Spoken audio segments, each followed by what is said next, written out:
Jim here with Jim's Hot Rods and Beyond. Okay? Does anybody want to learn how to restore vintage gauges? That's the question. Okay? I'm going to tell you right now, there's a lot of parts companies out there selling gauges and they're very expensive. But if you can work with what you have already, they may work, may not, but you can restore them. There are companies out there to restore them, but it's very, very costly. So anyways, this is what you get through a parts company. They're fairly simple. You just have to know what you're doing. Lucky I do. These are stickers. You just can't go and put these on. Okay? See, all of this stuff, this has to be cleaned. Because right here, what this is lead paint. Sometimes they had some reactive paint on there back in the 40s. They used to use, it was actually very toxic. They used to use it in watches. If you know what I'm talking about, you'll do your research and look that up. And used to give people cancer. It was actually nuclear waste. Some of the lettering was glow in the dark, and that stuff is very toxic, so you got to really know what you're doing. This one doesn't have that. So, okay, so you take this thing apart, and it has a trim bezel on it, which somebody had just painted over. I think you could use this still if you cleaned it up, but anyways, you take this off.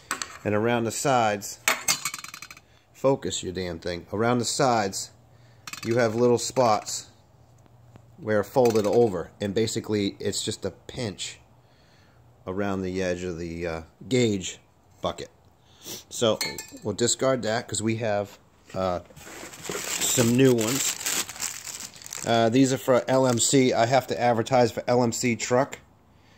Long Motors Corporation, absolutely awesome. I know that the parts are made over the pond.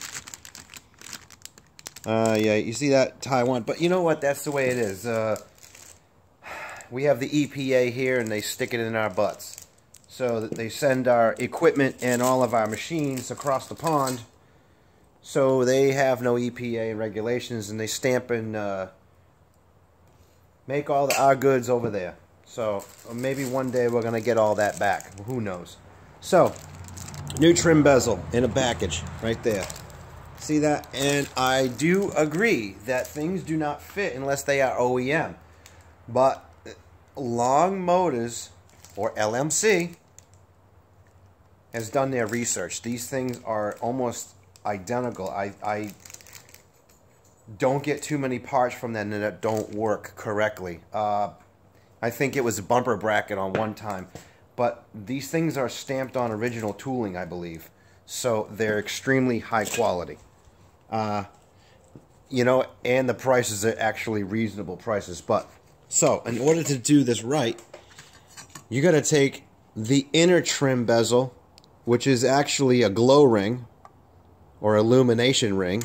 Does that make any sense to you people? Usually, the back side is painted white. As you can see, there is a little paint on this. But there's also overspray from some knuckleheads eventually through the years, you know. So this is an illumination ring. The inner bucket is painted illuminated white, or a reactive material, which we're not going to mess with. We're going to get rid of all that. We're going to repaint this in here white, brilliant white.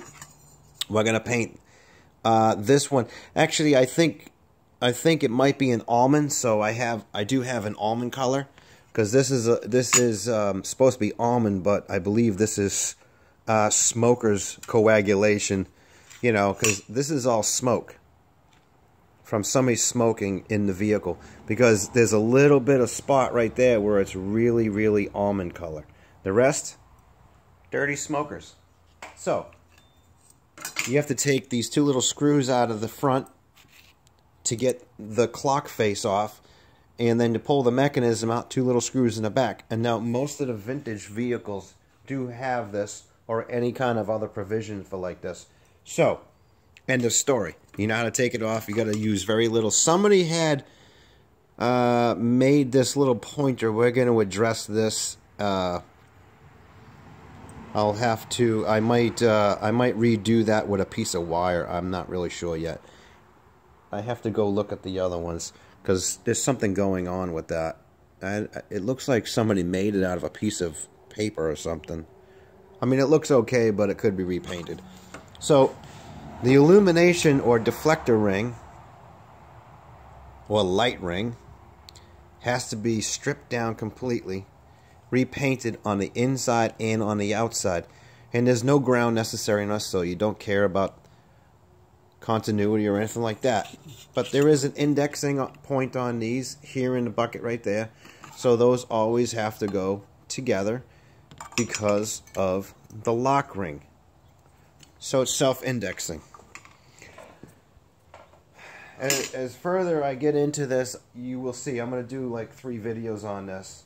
I've never done a video on this because it's too tedious and it takes too long and I'm by myself. So, you like it or you don't like it. Subscribe if you want to know this. Not everybody is a mechanic, and I'm telling you right now, do not try this stuff. If you do not know how to be very careful with the joule count in this thing because it's very, very fine, you will end up buying a $600 Speedo if you fuck that up. So, long story short, swear as I need to, but I'm not going to do it all the time. There you go. We'll get on to the next video. Have a good day.